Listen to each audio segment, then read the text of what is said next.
We've got our fuel rail plug on. We've got our sensor underneath the tank there on. We've got our infamous rainbow connector here on.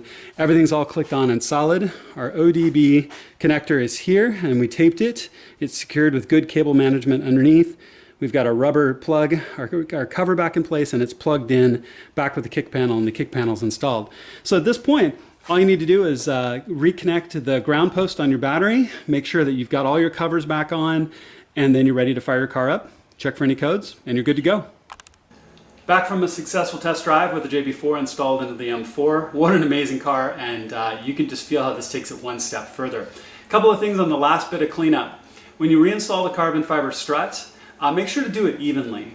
It's not something that matters for your suspension, but I would make sure, as far as alignment, but I would make sure that it's in and in evenly. So when I put all the bolts back in, again, the long ones in the back, the two short ones in the front, and the 10 millimeter that attaches to the reservoir, that I put them all in firmly and evenly all the way around. I didn't crank all the way down on just one side and then work my way around. I got them all in and then worked through them all again.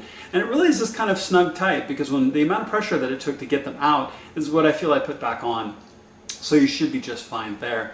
I also, of course, plug the battery back in. You're going to lose the time on your car and a few of your settings when you pull your power. But again, never install something like a JB4 or something similar with your power on.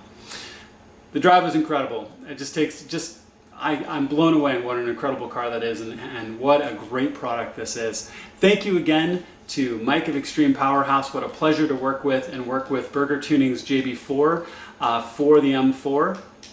I would run on map 1 to start with, depending on your setup.